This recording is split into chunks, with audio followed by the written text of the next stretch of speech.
La viscosidad se define como la resistencia de un fluido al flujo o a la deformación cuando son sometidos a un esfuerzo cortante. Es una propiedad física del fluido, es muy importante para la mecánica de fluidos, especialmente en la medición del flujo de los mismos. La resistencia del fluido se expresa como el cociente entre el esfuerzo cortante por unidad de área y la velocidad cortante por unidad de espesor de la capa del fluido. Existen dos tipos de viscosidad: viscosidad dinámica y cinemática. La viscosidad dinámica tiene unidades de medida en el sistema internacional, pascal por segundo o el megapascal segundo, donde un pascal segundo es igual a 1000 megapascales segundo, y para el sistema sexagesimal está el POIS, cuyas unidades son 1 gramo sobre segundo por centímetro, y su equivalencia con el pascal segundo es la misma. Para determinar la viscosidad dinámica de un líquido sin emplear un viscosímetro, se toma una probeta, se llena con el líquido al cual se le va a determinar la viscosidad a una distancia ya medida.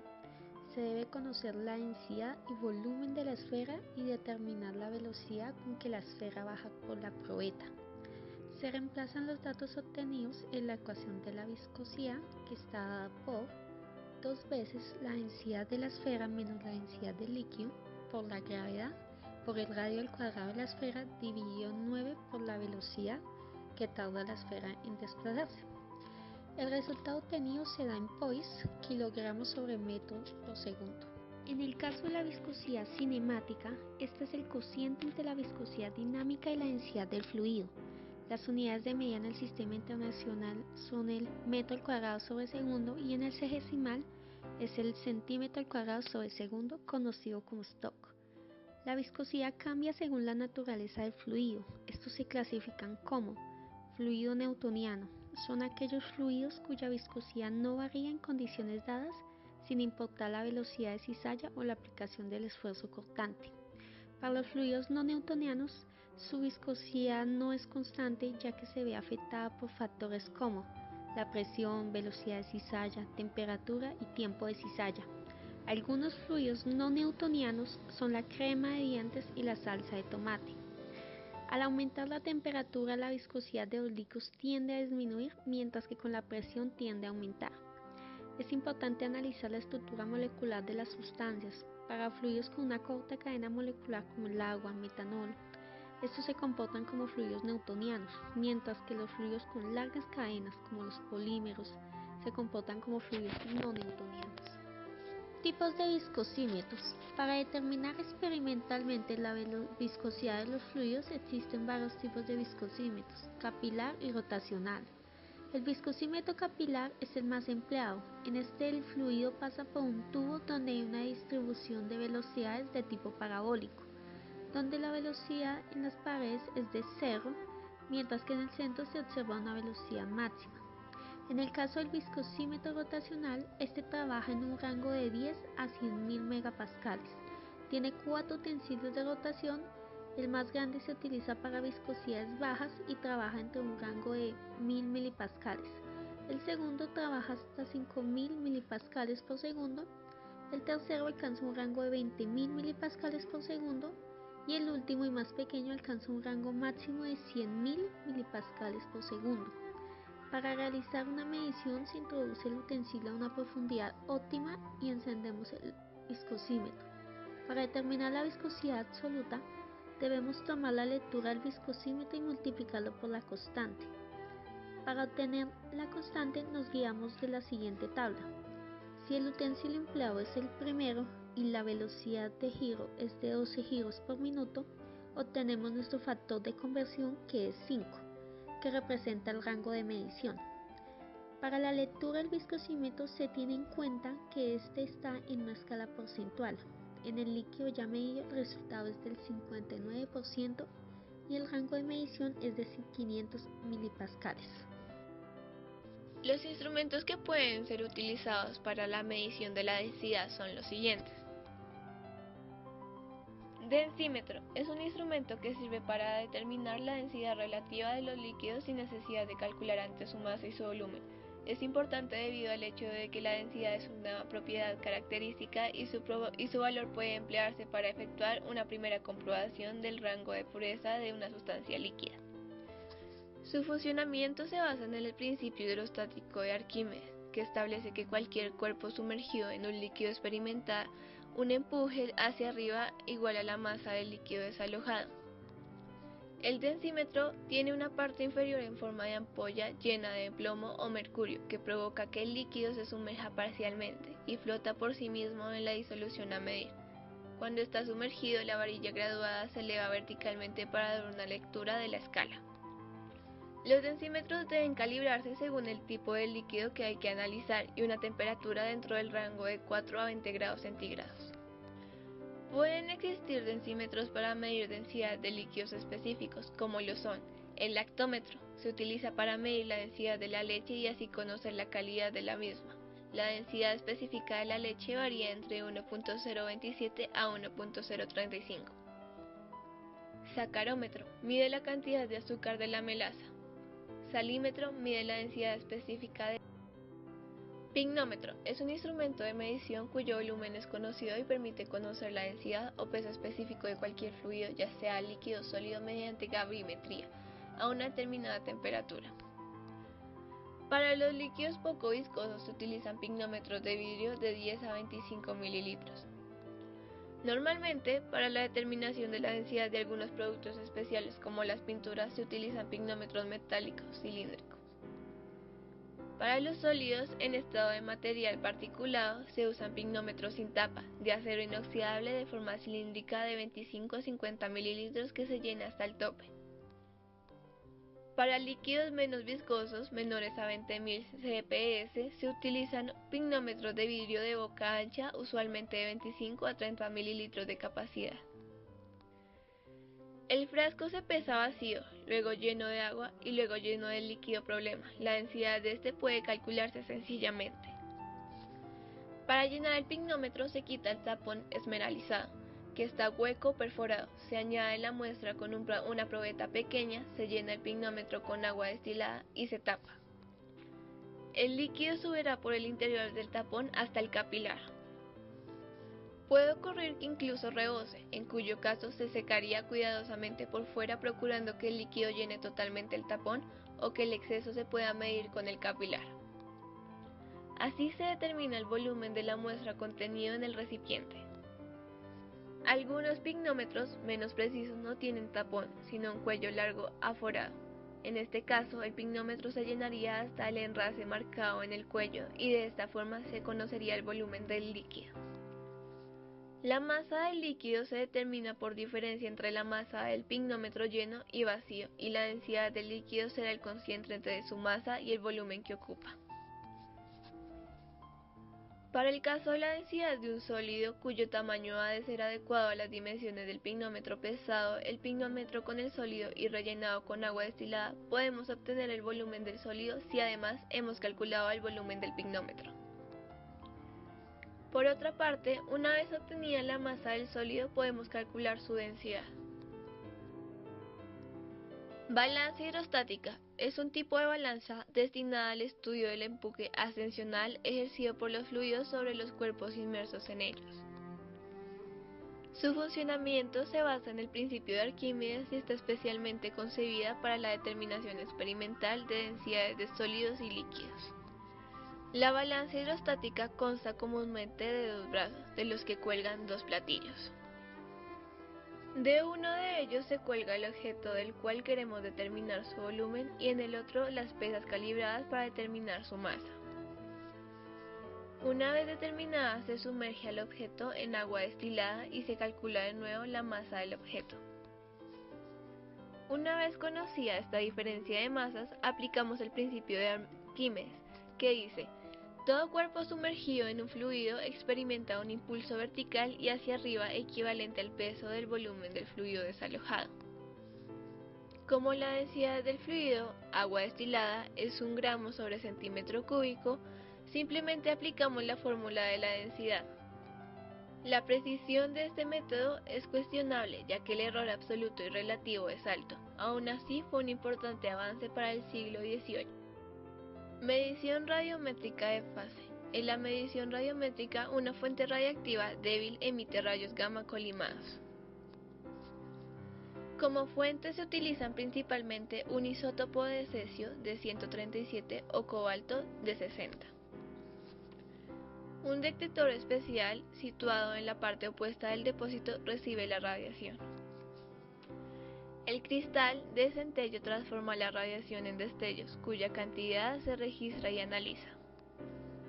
Dado que los rayos gamma se debilitan al atravesar la materia, el equipo puede detectar el nivel, la densidad o el caudal másico a partir de la intensidad de la radiación entrante, es decir, a partir de la cantidad de destellos. Es ventajoso en comparación a otros principios de medición, debido a que la medición radiométrica no se ve afectada por la presión, temperatura, viscosidad ni las propiedades químicas del producto a medir, incluso en condiciones de funcionamiento más extremas. Los equipos que se pueden utilizar para la medición de la composición son los siguientes. Espectrómetro es un instrumento óptico que se usa para medir las propiedades de la luz sobre una porción específica del espectro electromagnético. Su utilidad es realizar análisis espectroscópicos para identificar materiales. La variable medida es generalmente la intensidad de la luz, pero también podría ser, por ejemplo, el estado de polarización. La variable independiente suele ser la longitud de la onda de la luz, generalmente expresada en sus múltiplos del metro, aunque algunas veces pueda ser expresada en cualquier unidad directamente proporcional a la energía del fotón, como la frecuencia de los electronvoltios que mantienen una relación inversa con la longitud de la onda. Se utilizan espectrómetros en espectroscopía para producir líneas espectrales y medir longitudes de onda en intensidades. Cabe resaltar que cada elemento tiene un espectro particular y que dependiendo de su estructura química, algunos reaccionan más rápido que otros, por lo que algunos espectros de emisión no requieren una descarga energética muy grande, mientras que otros una mayor. Polarímetro, instrumento mediante el cual se puede determinar el valor de la desviación de la luz polarizada por un estereoisómero ópticamente activo en antiómetro.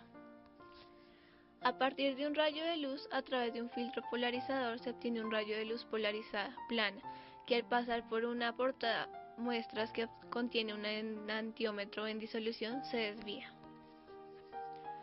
Según la orientación relativa entre los ejes de los dos filtros polarizantes, la luz polarizada pasará por el segundo filtro o no. La luz introducida es polarizada en un plano determinado mediante el polarizador A y luego se hace pasar a través de la disolución de la sustancia que se pretende analizar. A continuación, esta luz pasa por un nuevo polarizador C, que deberá estar colocado en la posición adecuada para permitir el paso de la luz hasta el objeto F, para lo cual se dispone un sistema que permite girarlo alrededor de un eje. Gracias a la lente D se puede leer en el círculo EE el ángulo que es necesario girar el segundo polarizador para obtener un máximo de intensidad luminosa. Si se mide este ángulo cuando el recipiente está vacío y cuando el recipiente está lleno con una sustancia ópticamente activa, la diferencia entre ambos valores permite calcular el rotatorio de la disolución. El pH es una medida de acidez o alcalinidad de una disolución. Indica la concentración de iones de hidrógeno presentes en determinadas disoluciones. Todo empezó cuando el químico danés Sørensen presentó el método denominado pH para describir la concentración de iones hidrógenos en una solución. Esto fue lo básico en el desarrollo de la escala universal para determinar un estado básico, ácido o neutro. El pHímetro es el instrumento que calcula la medida potencial de la diferencia de los electrodos de vidrio o electrodos de no vidrio.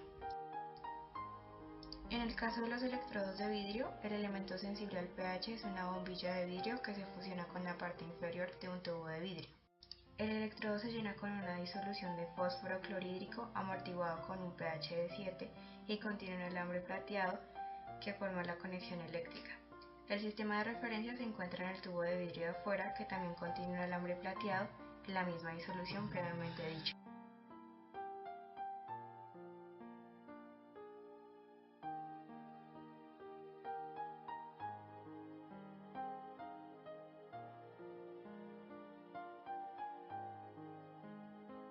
La disolución con fósforo clorhídrico contiene iones con carga negativa y los iones de hidrógeno cargados positivamente.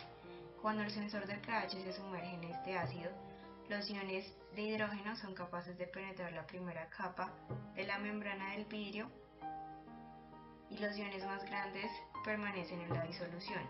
El resultado es una carga separada.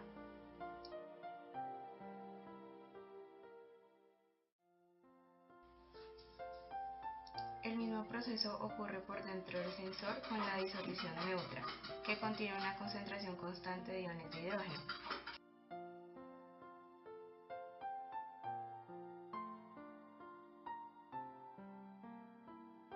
Si la concentración de iones de hidrógeno es más baja que la de afuera, la medida de la disolución es ácida y el valor del pH es menor que 7. Si la concentración de iones de hidrógeno es idéntica en ambos lados, no se forma ninguna medida de diferencia potencial y la medida de la disolución es neutra con un valor de pH igual a 7. La solución se encuentra en estado básico si el valor de pH es mayor que 7.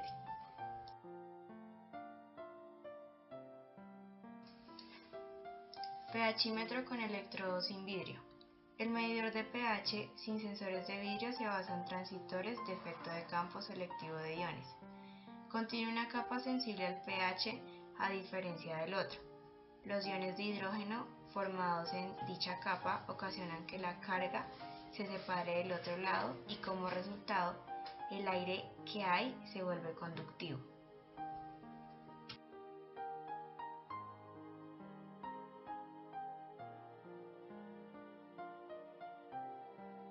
El pHímetro es una medida muy precisa del pH.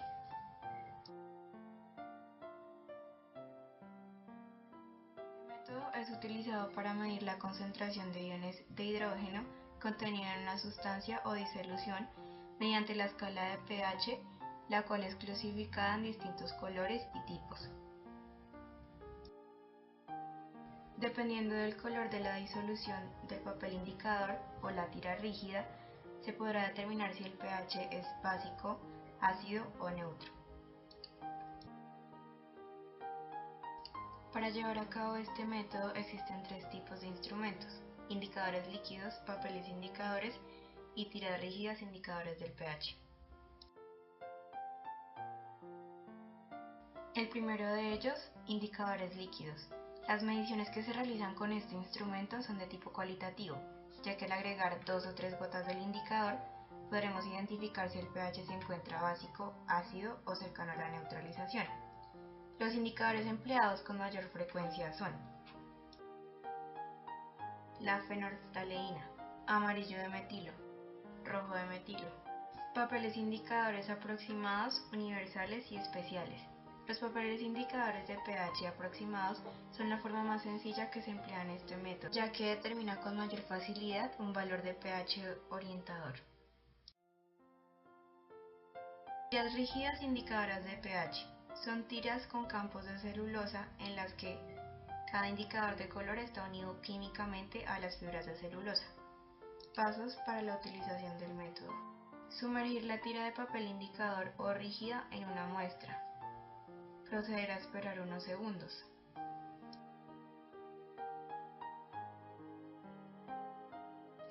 Sacar la tira escurriéndola para eliminar el exceso de muestra.